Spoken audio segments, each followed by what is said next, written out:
Hi all. ഇന്നത്തെ ക്ലാസ്സിൽ നമ്മൾ പഠിക്കുന്നത് നമ്മുടെ ഇന്ത്യൻ കോൺസ്റ്റിറ്റ്യൂഷൻ ഏതൊക്കെ കോൺസ്റ്റിറ്റ്യൂഷനുകളിൽ നിന്നും എന്തൊക്കെയാണ് കടമെടുത്തിരിക്കുന്നത് എന്നതിനെക്കുറിച്ചാണ്. നമുക്കറിയാം, നമ്മുടെ ഇന്ത്യക്ക് സ്വാതന്ത്ര്യം കിട്ടുന്നത് 1947-ലാണ്. മറ്റ് രാജ്യങ്ങൾ, അതായത് അമേരിക്ക പോലുള്ള രാജ്യങ്ങൾ, അവരുടെ കോൺസ്റ്റിറ്റ്യൂഷൻ വളരെ പണ്ട് തന്നെ നിർമ്മിച്ചു കഴിഞ്ഞിരുന്നു. അതുകൊണ്ട് നമ്മുടെ രാജ്യത്തിന് മറ്റ് കോൺസ്റ്റിറ്റ്യൂഷനുകളെ മാതൃകയാക്കി പല കാര്യങ്ങളും പല ഘടകങ്ങളും നമ്മുടെ കോൺസ്റ്റിറ്റ്യൂഷനിലേക്ക് ഉൾപ്പെടുത്തുവാൻ കഴിഞ്ഞിട്ടുണ്ട്. അമേരിക്കയും ഫ്രാൻസും ഇംഗ്ലണ്ടിൻ്റെ ശരിക്കും പറഞ്ഞാൽ ഒരു നല്ല കോൺസ്റ്റിറ്റ്യൂഷൻ അല്ല, ഒരു ബുക്ക് ഫോമിലൊരു കോൺസ്റ്റിറ്റ്യൂഷൻ ഇല്ല. അപ്പം പല രാജ്യങ്ങൾക്കും അവരുടേതായ പ്രത്യേകതകളിൽ അവരവരുടേതായ രീതിക്ക് ഓരോ കോൺസ്റ്റിറ്റ്യൂഷൻ അവർ പണിത് വെച്ചിട്ടുണ്ട്. അപ്പം നമ്മൾ എന്താ ചെയ്യുന്നത്, ഇവരുടെയൊക്കെ ഗുണഗണങ്ങൾ കണ്ട് നമ്മൾ പല കാര്യങ്ങളും ഓരോ കോൺസ്റ്റിറ്റ്യൂഷനിൽ നിന്നും കടമെടുത്താണ് ഇന്ത്യയിലെ കോൺസ്റ്റിറ്റ്യൂഷൻ ഇത്രയും പെർഫെക്റ്റ് ആയിട്ട് നമ്മൾ രൂപീകരിച്ചത്.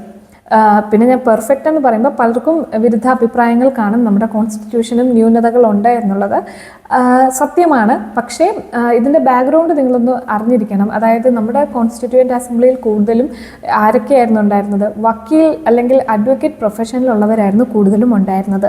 അതുകൊണ്ട് തന്നെ അവർക്ക് മറ്റ് ലോകരാജ്യങ്ങളിലെ പ്രമുഖ ഭരണകൂടങ്ങളുടെ തന്നെ ഭരണ വ്യവസ്ഥകളെക്കുറിച്ചും കോൺസ്റ്റിറ്റ്യൂഷനെക്കുറിച്ചും ഒക്കെ ഭയങ്കര ധാരണയുണ്ടായിരുന്നു.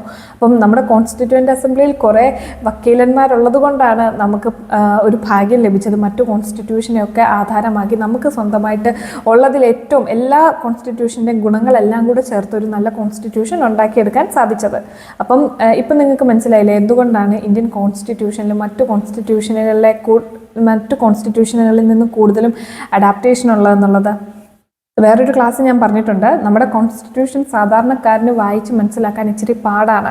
അതൊരു ക്രിറ്റിസിസമായിട്ട് നമ്മുടെ കോൺസ്റ്റിറ്റ്യൂഷനെ കുറിച്ച് പറയാറുണ്ട്. കാരണം ഇതൊരു വക്കീലന്മാരുടെ പാരഡൈസാണ്, ലോയേഴ്സ് പാരഡൈസ് എന്നാണ് ഇതിനെ നമ്മുടെ കോൺസ്റ്റിറ്റ്യൂഷനെ പറയുന്നതിൻ്റെ ക്രിറ്റിസിസം എന്നുള്ള രീതിക്ക്. പക്ഷേ അവർക്ക് അതിൻ്റെ എല്ലാ ന്യൂനതകളും അഡ്വാൻറ്റേജസും ഒക്കെ അറിയാവുന്നത് കൊണ്ടാണ് ഇത്രയും വലിയൊരു രാജ്യത്തിന്, ഇത്രയും ഡൈവേഴ്സ് ആയിട്ടുള്ള ഒരു രാജ്യത്തിന് ഇത്രയും ഓക്കെ ആയിട്ടൊരു കോൺസ്റ്റിറ്റ്യൂഷൻ പണിയാൻ പറ്റിയത്.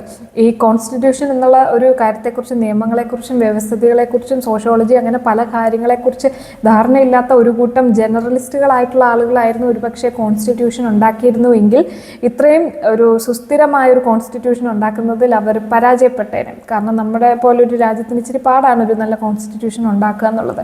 നല്ല വൈദഗ്ധ്യമുള്ളവർ തന്നെ വേണം ഇതിന്. ഭാഗ്യവശാൽ നമ്മുടെ സ്വാതന്ത്ര്യം കിട്ടുന്ന സമയത്ത് നമുക്കങ്ങനെ അംബേദ്കറിനെ പോലെയും ജവഹർലാൽ നെഹ്റു അങ്ങനെ കുറേ ആളുകൾ ലോ ബാക്ക്ഗ്രൗണ്ടിൽ നിന്നുള്ളവരുള്ളത് കൊണ്ട് നമുക്ക് ഇത്രയും പെർഫെക്റ്റ് ഒരു കോൺസ്റ്റിറ്റ്യൂഷൻ ലഭിച്ചു.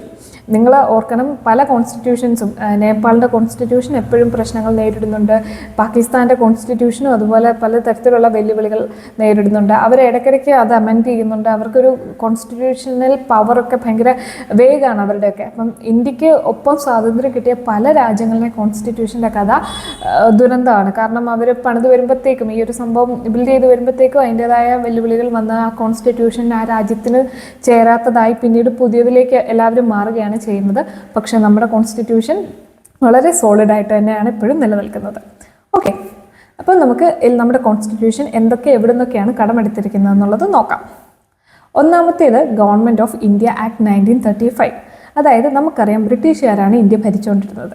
അപ്പം ഇന്ത്യ ശരിക്കും അവർ ഭരിക്കുമായിരുന്നു, രാജഭരണമായിരുന്നു. അതായത് ബ്രിട്ടീഷ് രാജാവാണ് നമ്മളെ അന്ന് ഭരിച്ചുകൊണ്ടിരുന്നത്. അപ്പം എന്നിരുന്നാൽ പോലും നമ്മളൊരു രാജ്യം ഭരിക്കുമ്പോഴും അല്ലെങ്കിൽ ഭരിക്കപ്പെടുമ്പോഴും ആ രാജ്യത്തിന് കുറച്ച് നിയമവ്യവസ്ഥകൾ ഉണ്ടാകും. കാരണം നമുക്കൊരു രാജ്യത്തെ നിയമവും വ്യവസ്ഥയും ഇല്ലാതെ ഭരിക്കാൻ പറ്റത്തില്ല. അതിനുവേണ്ടി ഇപ്പം ഇന്ത്യ ഭരിക്കാൻ വേണ്ടി ബ്രിട്ടീഷുകാർ കുറച്ച് സെറ്റ് ഓഫ് ലോസും റൂൾസും ഒക്കെ ഉണ്ടാക്കിയിട്ടുണ്ട്. അതാണ് ഗവൺമെൻറ് ഓഫ് ഇന്ത്യ ആക്ട് 1935 എന്നുള്ളതുകൊണ്ട് ഉദ്ദേശിക്കുന്നത്. നമുക്ക് സ്വാതന്ത്ര്യം കിട്ടിയത് എപ്പോഴാണ്? 1947. അപ്പോൾ 47-ന് മുന്നേ വരെ ബ്രിട്ടീഷുകാർ 1935 തൊട്ട് ഈ ഒരു പർട്ടിക്കുലർ ആക്ട് പ്രകാരമാണ് നമ്മളെ ഭരിച്ചുകൊണ്ടിരുന്നത്. അപ്പം ഈ ഗവൺമെൻറ് ഓഫ് ഇന്ത്യ ആക്ട് 1935-നെ നമ്മുടെ കോൺസ്റ്റിറ്റ്യൂഷൻ വളരെയധികം ആശ്രയിച്ചിട്ടുണ്ട്. ഗവൺമെൻറ് ഓഫ് ഇന്ത്യ ആക്ടിനെ ആശ്രയിക്കാൻ മറ്റൊരു കാരണം, 1935 ആകുമ്പോഴത്തേക്കും മഹാത്മാഗാന്ധി നമ്മുടെ രാജ്യത്ത് വരുന്നുണ്ട്. അദ്ദേഹം സൗത്ത് ആഫ്രിക്കയിലായിരുന്നല്ലോ. അപ്പം അദ്ദേഹം വന്ന് ഇവിടുത്തെ സ്വാതന്ത്ര്യ സമരങ്ങളൊക്കെ കൊഴുപ്പേറിയിരിക്കുന്ന ഒരു സമയമാണ്. അതായത് ബ്രിട്ടീഷുകാർ ഇന്ത്യ വിട്ട് പോകണമെന്ന് നമ്മൾ ഭയങ്കരമായിട്ട് ബഹളം വെക്കാൻ തുടങ്ങി. അപ്പോൾ ബ്രിട്ടീഷുകാർക്ക് ഇന്ത്യ വിട്ട് പോകാതിരിക്കാൻ പറ്റത്തില്ല. പക്ഷേ ബ്രിട്ടീഷുകാർ ഇന്ത്യയിൽ പിടിച്ചു നിൽക്കാൻ മാക്സിമം അവർ ശ്രമിച്ചു. അവർ പറഞ്ഞു, നിങ്ങൾക്ക് ഇത് തരാം, അത് തരാം, ഇന്നത് തരാം, ഇങ്ങനെ ചെയ്തു തരാം, നിങ്ങൾക്ക് ഡൊമീനിയൻ സ്റ്റാറ്റസ് തരാം, അങ്ങനെ പലതും തരാം എന്ന് പറഞ്ഞു. അതായത് സ്വാതന്ത്ര്യവും പരമാധികാരവും അധികാരം ഒഴിച്ച് ബ്രിട്ടൻ്റെ കീഴിൽ ഇന്ത്യ നിൽക്കുകയാണെങ്കിൽ എന്ത് വേണമെങ്കിലും നിങ്ങൾക്ക് തരാമെന്ന് അവർ കുറേ വാഗ്ദാനം നൽകിയായിരുന്നു. നിങ്ങൾ ഇത്രയും ഊഹിച്ചാൽ മതി. ഇപ്പം ഒരു വീട്ടിലൊരു മകനുണ്ടെന്ന് വെക്കുക, മകനൊരു പെൺകുട്ടിയെ കല്യാണം കഴിച്ചുകൊണ്ട് വന്നു. ആ മകൻ വേറൊരു ഫാമിലി ആയിട്ട് മാറി താമസിക്കാൻ വേണ്ടി ചെല്ലുമ്പോഴത്തേക്കും ആ മകൻ്റെ അമ്മയും അപ്പനും നീ ഇത് സ്വന്തം വീട് പോലെ കരുതിക്കോ, നീ പോകണ്ട, നീ ഇവിടെ നിൽക്ക് എന്ന് പറഞ്ഞ് അവരെ ആ വീട്ടിൽ തന്നെ ചേർത്ത് നിർത്താൻ ശ്രമിക്കത്തില്ലേ? അതുപോലെ ബ്രിട്ടീഷുകാരും നമ്മൾ ഇന്ത്യ വീട് വിട്ട് നമ്മൾ സ്വാതന്ത്ര്യം കിട്ടി, നമ്മൾ നമ്മുടെ പാട്ടിന് പോകാമെന്ന് പറഞ്ഞപ്പം ചേർത്ത് നിൽക്കാൻ വേണ്ടി കുറേ കാര്യങ്ങൾ വാഗ്ദാനം ചെയ്തിരുന്നു. അപ്പോൾ അങ്ങനെ വാഗ്ദാനം ചെയ്യുന്ന വാഗ്ദാനങ്ങൾ എപ്പോഴും നമുക്ക് ഗുണകരമായിട്ടുള്ള കാര്യങ്ങളായിരിക്കും കൂടുതലും അതിൻ്റെ അകത്തുള്ളത്. അപ്പോൾ അതുകൊണ്ട് തന്നെ നമുക്ക് ഇന്ത്യക്കാർക്ക് ഗുണം ചെയ്യുന്ന രീതിയിലുള്ള കുറച്ച് കാര്യങ്ങൾ ബ്രിട്ടീഷുകാർ നമുക്ക് വാഗ്ദാനം ചെയ്യുന്നതിൻ്റെ ഭാഗമായിട്ട് ഇവിടെ ഇംപ്ലിമെൻ്റ് ചെയ്തിരുന്നു. അങ്ങനെ ഒരു ഇംപ്ലിമെൻറ്റേഷൻ, അങ്ങനെ ഒരു ആക്റ്റാണ് government of India act 1935, good governance. അതായത് നല്ല രീതിയിൽ ഞങ്ങൾ ഭരിച്ചോളാം, ഈ ആക്ട് പ്രകാരം ഇന്ന കാര്യങ്ങളൊക്കെ ഉണ്ട്, ഇങ്ങനെ കാര്യങ്ങളിലെ ഇന്ത്യയെ ഭരിക്കത്തുള്ളൂ, നിങ്ങൾക്ക് സ്വർഗ്ഗമായിരിക്കും ഞങ്ങളുടെ ഭരണത്തിൻ്റെ അണ്ടറിൽ, നിങ്ങൾ സ്വന്തമായിട്ടൊരു രാജ്യമാകാതെ നമ്മൾ തന്നെ ഒരു ഒറ്റക്കെട്ടായിട്ട് നിൽക്കുമെന്ന് പറഞ്ഞുകൊണ്ട് ബ്രിട്ടീഷുകാർ കുറേ നമ്മളെ പ്രലോഭിപ്പിക്കാൻ ശ്രമിച്ചിരുന്നു. അപ്പോൾ അങ്ങനെ ഒരു ആക്റ്റാണ് ഈ ഒരു ആക്ട് എന്ന് മനസ്സിലാക്കുക. ഇതിൽ നിന്നാണ് നമ്മൾ ഫെഡറൽ സ്കീം എടുത്തത്. ഫെഡറൽ സ്കീം എന്ന് പറഞ്ഞാൽ ഞാൻ നേരത്തെ ക്ലാസ്സിൽ പറഞ്ഞിട്ടുണ്ട്, ഇന്ത്യ എന്ന് പറയുന്നത് പല പല സംസ്ഥാനങ്ങൾ കൂടി ചേർന്നതാണ്. അപ്പം ഇന്ത്യയെ പല പല യൂണിറ്റുകളായിട്ട്, ഒരു വലിയ ഭൂപ്രദേശത്തെ പല പല യൂണിറ്റുകളായിട്ട് തരം തിരിച്ച് ഭരിക്കുന്ന ഒരു സിസ്റ്റത്തിനെയാണ് ഫെഡറൽ സ്കീം എന്ന് പറയുന്നത്. അപ്പോൾ ഫെഡറൽ സ്കീം എന്ന് പറയുന്നത് ഗവൺമെൻറ് ഓഫ് ഇന്ത്യ ആക്ടിൽ നിന്ന് നമ്മൾ കടമെടുത്തതാണ്. ഓഫീസ് ഓഫ് ഗവർണർ, അതായത് ഗവർണർ, നമ്മുടെയൊക്കെ സംസ്ഥാനത്ത് ഗവർണേഴ്സ് ഇല്ലേ, ഒരു പ്രൊവിൻസിൽ ഒരു ഹെഡായിട്ട് ഗവർണറിനെ നിയമിക്കുന്നില്ലേ, അപ്പോൾ ആ ഒരു സ്ഥാനം നമ്മൾ ഗവൺമെൻറ് ഓഫ് ഇന്ത്യ ആക്ടിൽ നിന്ന് എടുത്തതാണ്. ഗവർണർ ജനറൽ എന്നൊക്കെ പറഞ്ഞ് നമ്മൾ കുറേ മോഡേൺ ഇന്ത്യയിൽ പഠിക്കുന്നുണ്ട്, പലരും അങ്ങനെ ഒരു പദവി കൈയേറിയിട്ടുണ്ട്. അപ്പോൾ ഈ ഒരു പദവി നമ്മൾ ഗവൺമെൻറ് ഓഫ് ഇന്ത്യ ആക്ടിൽ നിന്ന് എടുത്തതാണ്. ജുഡീഷ്യറിയിലെ പല കാര്യങ്ങളും ബ്രിട്ടീഷുകാരാണ് ആദ്യമായിട്ട് ഒരു കോർട്ട്, റെഗുലേറ്റിംഗ് ആക്റ്റിലാണെന്ന് തോന്നുന്നു, ഒരു കോർട്ട്, കൊൽക്കത്തയിലെ കോർട്ട് ആദ്യമായിട്ട് ഇവിടെ ഒരു ഫോർമൽ കോർട്ടൊക്കെ ആക്കിയത് ബ്രിട്ടീഷുകാരാണ്. അപ്പം ജുഡീഷ്യറിയും നമ്മൾ ഗവൺമെൻറ് ഓഫ് ഇന്ത്യ ആക്ട് 1935 നിന്ന് എടുത്തു. പബ്ലിക് സർവീസ് കമ്മീഷൻ, അതായത് നമുക്ക് ഈ ജോലി റിക്രൂട്ട് ചെയ്യുന്നതിന് വേണ്ടി എക്സാമും കാര്യങ്ങളൊക്കെ നടത്തുന്ന service commissions, PSC, public service കമ്മീഷൻ്റെ ആശയം അത് നമ്മുടേതായ രീതിയിൽ മാറ്റം വരുത്തിയിട്ടുണ്ട്. പക്ഷേ ഇതിൻ്റെയൊക്കെ ബേസ് എന്ന് പറയുന്നത് നമ്മൾ ഈ ഗവൺമെൻറ് ഓഫ് ഇന്ത്യ ആക്ട് 1935 എന്നുള്ളതിൽ നിന്ന് എടുത്തതാണ്. Emergency provisions and administrative details. അപ്പം ഇത്രയും കാര്യങ്ങൾ, അതായത് നമ്മുടെ രാജ്യം എങ്ങനെ ഓടണം എന്നുള്ളതിൻ്റെ ഒട്ടുമിക്ക കാര്യങ്ങളും നമ്മൾ കടമെടുത്തിരിക്കുന്നത് ഗവൺമെൻറ് ഓഫ് ഇന്ത്യ ആക്ട് 1935 ആണ്. നമ്മുടെ ഭരണഘടനയുടെ ഒരു 12% ഗവൺമെൻറ് ഓഫ് ഇന്ത്യ ആക്ട് 1935 ആണ്. ഞാൻ പറഞ്ഞല്ലോ, ബ്രിട്ടീഷുകാർക്ക് അവസാന സമയം ആയപ്പോഴത്തേക്കും എങ്ങനെയെങ്കിലും ഇന്ത്യയെ പിടിച്ച് നിർത്തുന്നതിന് വേണ്ടി അവർ നമുക്ക് ഫേവറബിൾ ആയിട്ടുള്ള കുറേ കാര്യങ്ങൾ ചെയ്യാൻ ശ്രമിച്ചിരുന്നു. അങ്ങനെ ഒരു ആംഗിളുണ്ട്. അപ്പോൾ ആ രീതിയിൽ നല്ല രീതിയിലുള്ള ഭരണം കാഴ്ചവെക്കാൻ വേണ്ടി അവരെ കൊണ്ട് പറ്റാവുന്ന വിധം ചെയ്ത കുറച്ച് വ്യവസ്ഥിതികളാണ് ഗവൺമെൻറ് ഓഫ് ഇന്ത്യ ആക്ട് 1935. അതിൽ നമുക്ക് ഗുണം ചെയ്യുന്നതൊക്കെ നമ്മൾ നമ്മുടെ കോൺസ്റ്റിറ്റ്യൂഷനിലേക്കും ആഡ് ചെയ്തിട്ടുണ്ട്. അതിൽ കൂടുതലും വരുന്നത് നമ്മുടെ ഒരു ടെക്നിക്കൽ വശമാണെന്ന് ഓർക്കുക. ഫെഡറൽ സ്കീം, അതായത് ഭരണനിർവഹണത്തിന് എളുപ്പമായിട്ടുള്ള വശങ്ങളാണ് നമ്മൾ ഗവൺമെൻറ് ഓഫ് ഇന്ത്യ ആക്ട് 1935 നിന്ന് എടുത്തതെന്ന് ഓർക്കുക. ഒന്നുകൂടി പറയാം: federal scheme, office of governor, judiciary, public service commissions, emergency provisions and administrative details. ഇത്രയും കാര്യങ്ങൾ മനസ്സിലായല്ലോ. ഇനി അടുത്തത് നമ്മൾ ബ്രിട്ടീഷ് കോൺസ്റ്റിറ്റ്യൂഷനിൽ നിന്ന് എന്തൊക്കെ എടുത്തു എന്നുള്ളത് നോക്കാം. ബ്രിട്ടീഷ് കോൺസ്റ്റിറ്റ്യൂഷൻ എന്ന് പറഞ്ഞുകൊണ്ട് ആസ് സച്ച് നമുക്കൊരു ബുക്കോ അല്ലെങ്കിൽ ഒരു ഡോക്യുമെൻറ്റോ കാണാൻ പറ്റത്തില്ല. അതെന്ന് പറയുന്ന കുറേ കൺവെൻഷൻസ്, അതായത് അത്രയും കാലം ശീലിച്ചു പോകുന്ന കുറച്ച്, അതായത് ഒരു രാജ്യം, ആ രാജ്യത്തിൽ എന്തൊക്കെയാണോ പഴയ കീഴ്വഴക്കങ്ങളുള്ളത് അത് അവർ അതിനെ ഫോളോ ചെയ്യുന്നതാണ് ബ്രിട്ടീഷ് കൺവെൻഷൻസ്. അത് ഒരു കോൺസ്റ്റിറ്റ്യൂഷൻ എന്നുള്ള രീതിയിൽ അതത്ര എന്താ പറയുക, ഒരു സോളിഡ് ഫോമിൽ നമുക്ക് കാണാൻ പറ്റത്തില്ല. ബ്രിട്ടീഷ് കോൺസ്റ്റിറ്റ്യൂഷൻ്റെ പ്രത്യേകതയാണത്. ഓക്കെ, അവിടെയും പ്രധാനമന്ത്രിയും അപ്പർ ഹൗസും ലോവർ ഹൗസും ഒക്കെ ഉണ്ട്. അതൊന്നും അങ്ങനെ പ്രത്യേകമായിട്ട് നമ്മുടെ രാജ്യത്തിൻ്റെ കോൺസ്റ്റിറ്റ്യൂഷൻ പോലെ അങ്ങനെ അങ്ങ് എഴുതി വെച്ചിട്ടില്ല. അത്രയും ഓർക്കുക. അവിടെ പാർലമെൻറ്റ് എന്ത് പറയുന്നോ അതാണ് ഇമ്പോർട്ടൻറ്റ്. നമ്മുടെ ഇവിടെ എന്ന് പറഞ്ഞാൽ എല്ലാവർക്കും കോൺസ്റ്റിറ്റ്യൂഷനാണ് ഏറ്റവും മെയിൻ. അതിൻ്റെ താഴെ കോൺസ്റ്റിറ്റ്യൂഷന് വിരുദ്ധമല്ലാത്ത രീതിയിൽ നമുക്ക് ഇന്ത്യയിൽ നിയമങ്ങൾ ഉണ്ടാക്കാനും നടപ്പിലാക്കാനും സുപ്രീം കോർട്ടിനെ ഇൻ്റർപ്രറ്റ് ചെയ്യാനും ഒക്കെ പറ്റത്തുള്ളൂ.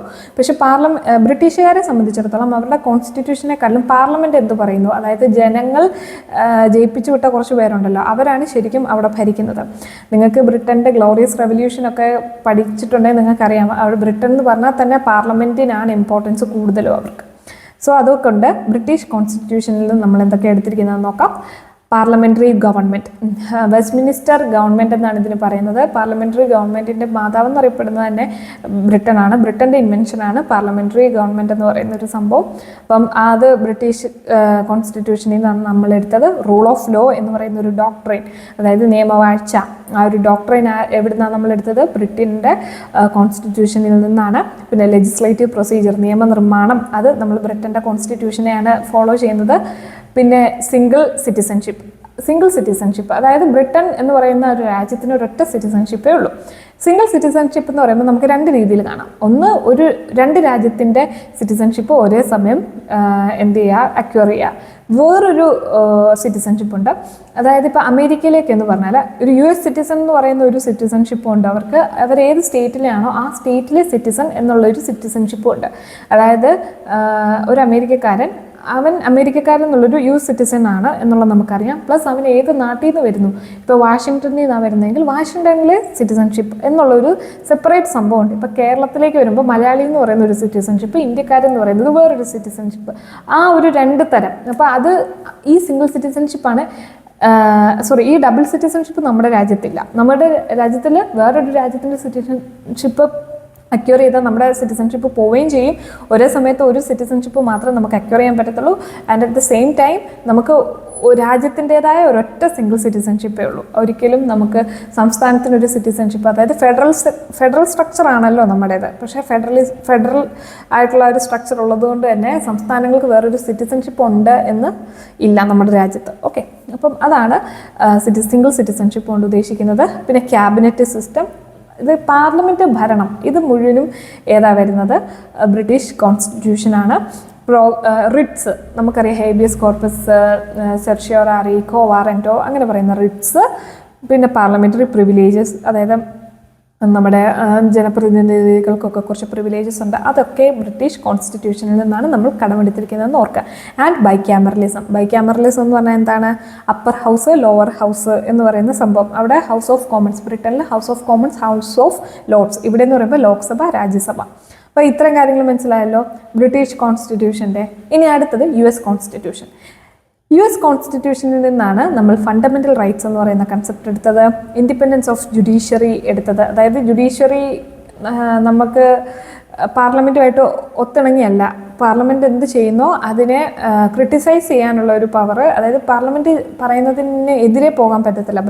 മീൻസ് പാർലമെൻറ്റ് പറയുന്നതേ കേൾക്കാവൂ എന്നുള്ളൊരു സംഭവമില്ല ജുഡീഷ്യറിക്ക്. ഇന്ത്യയിലെ ജുഡീഷ്യറി ഒരു സെപ്പറേറ്റ് ബോർഡ് തന്നെയാണ്, വേറൊരു സിസ്റ്റം തന്നെയാണ്. ഈ ഒരു സ്വഭാവം, ഈ സെപ്പറേഷൻ ഓഫ് പവർ എന്ന് ഇതിന് പറയും. അപ്പോൾ ഈ സെപ്പറേഷൻ ഓഫ് പവേഴ്സ് എന്ന് പറയുന്ന സംഭവം US കോൺസ്റ്റിറ്റ്യൂഷനിൽ നിന്നാണ് എടുത്തത്. ഇൻഡിപെൻഡൻസ് ഓഫ് ജുഡീഷ്യറി എന്ന് പറയുന്നത്. പിന്നെ ജുഡീഷ്യൽ റിവ്യൂ, അതായത് ഏത് കോൺസ്റ്റിറ്റ്യൂഷനെ ഇൻ്റർപ്രറ്റ് ചെയ്യാനുള്ള കോടതിയുടെ പവർ ജുഡീഷ്യൽ റിവ്യൂ എന്ന് പറയും അതിന്. അത് നമ്മൾ US കോൺസ്റ്റിറ്റ്യൂഷനിൽ നിന്നാണ് എടുത്തത്. പ്രസിഡൻറ്റിനെ ഇംപീച്ച് ചെയ്യാനുള്ളത്, അതിൻ്റെ പ്രൊസീജിയർ നമ്മൾ US കോൺസ്റ്റിറ്റ്യൂഷനിൽ നിന്നാണ് എടുത്തത്. സുപ്രീം കോർട്ട്, ഹൈക്കോർട്ട് ജഡ്ജസിനെ ഇംപീച്ച് ചെയ്യാനുള്ളത് നമ്മൾ സുപ്രീം കോർട്ടിൽ നിന്നാണ് അതിൻ്റെ പ്രൊസീജിയർ കടമെടുത്തത്. പിന്നെ വൈസ് പ്രസിഡന്റ് എന്ന് പറയുന്ന പോസ്റ്റും US കോൺസ്റ്റിറ്റ്യൂഷനിൽ നിന്നാണ് എടുത്തത്. അപ്പം ഗവൺമെൻറ് ഓഫ് ഇന്ത്യ ആക്ട് 1935 എന്ന് പറയുമ്പോഴത്തേക്കും അഡ്മിനിസ്ട്രേഷൻ, ടെക്നിക്കൽ, അങ്ങനെ കുറച്ച് കാര്യങ്ങൾ നോക്കുക. ഇവിടുത്തെ ഗവൺമെൻറ് റൺ ചെയ്യാൻ വേണ്ടിയുള്ള ഓഫീസിലേക്കൊക്കെ ആളുകളെ എങ്ങനെ അഡ്മിനിസ്ട്രേറ്റീവ്, PSC എന്ന് പറയുന്നത് അങ്ങനെയാണ്. ഓക്കെ, അതുപോലെ തന്നെ emergency provision, administrative details, judiciary, office of governor, federal scheme, അങ്ങനെ ഒരു ബേസിക് സ്ട്രക്ചർ നമ്മൾ എവിടുന്നാണ് എടുത്തത്? ഗവൺമെൻറ് ഓഫ് ഇന്ത്യ ആക്ട് 1935 എന്നാണ്. ബ്രിട്ടീഷ് കോൺസ്റ്റിറ്റ്യൂഷനിൽ നിന്ന് പാർലമെൻ്ററി കൈൻഡ് ഓഫ് നിയമനിർമ്മാണം, അങ്ങനെ ഒരു രീതിയിൽ ലെജിസ്ലേറ്റീവ്, ബൈക്യാമറലിസം, അങ്ങനെയുള്ള കാര്യങ്ങളെല്ലാം നമ്മൾ എവിടുന്നാണ് എടുത്തത്? ബ്രിട്ടീഷ് കോൺസ്റ്റിറ്റ്യൂഷനിൽ നിന്നാണ് എടുത്തത്. US കോൺസ്റ്റിറ്റ്യൂഷനിൽ നിന്ന് നമ്മൾ കൂടുതലായിട്ടും പ്രസിഡന്റ്, വൈസ് പ്രസിഡന്റ്, ജുഡീഷ്യറിയിൽ തന്നെ ഹൈക്കോർട്ട് ആൻഡ് സുപ്രീം കോർട്ടിൻ്റെ റിമൂവൽ, അങ്ങനത്തെ കുറേ കാര്യങ്ങളാണ് നമ്മൾ എടുത്തത്. അപ്പം നിങ്ങൾ ഓർക്കുക, US ഫേമസ് ആണ് presidential rule, presidential kind of ഭരണത്തിനാണ് US ഫേമസ് ആയിട്ടുള്ളത്. ബ്രിട്ടൻ ഫേമസ് ആയിട്ടുള്ളത് പാർലമെൻ്ററി ഭരണത്തിനാണ്. അപ്പം ഏതൊക്കെ രാജ്യങ്ങളുടെ ഏതൊക്കെയാണോ സ്ട്രോങ് പോയിന്റ്സ് ആയിട്ടുള്ളത്, ആ സ്ട്രോങ് പോയിന്റ്സ് ആണ് നമ്മൾ ആ രാജ്യങ്ങളിൽ നിന്ന് കടമെടുത്തിരിക്കുന്നതെന്നും കൂടെ ഓർക്കുക.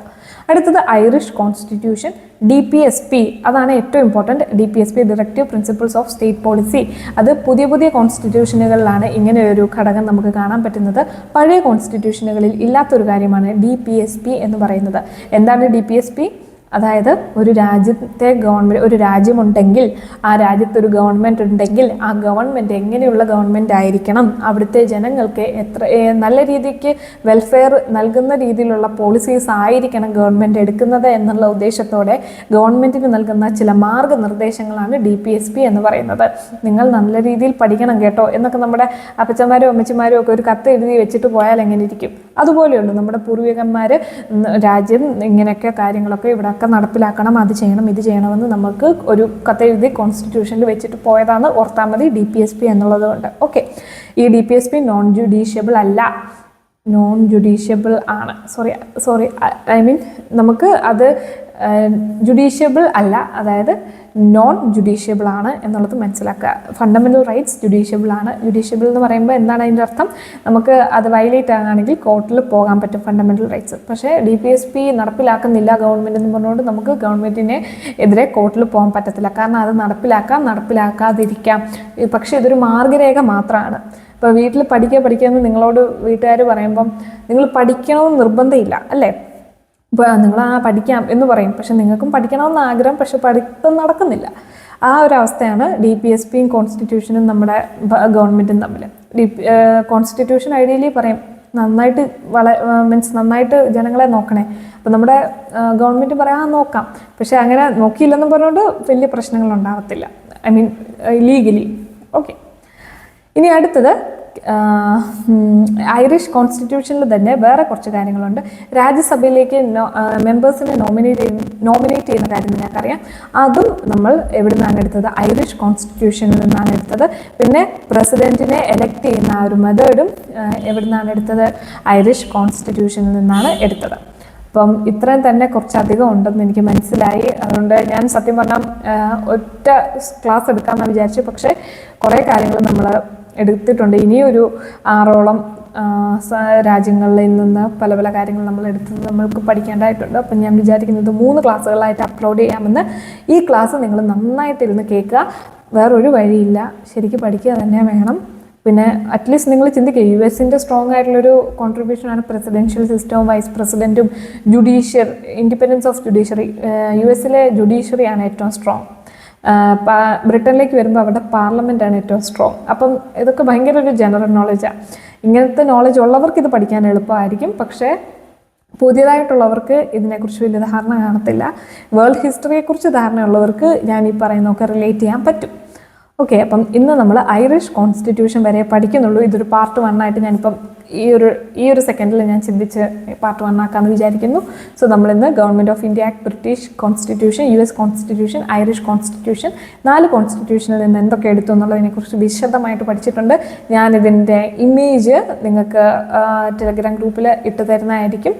അതിൻ്റെ ലിങ്ക് ഞാൻ ഡിസ്ക്രിപ്ഷനിലും കൊടുക്കുന്നതായിരിക്കും. Okay, thank you.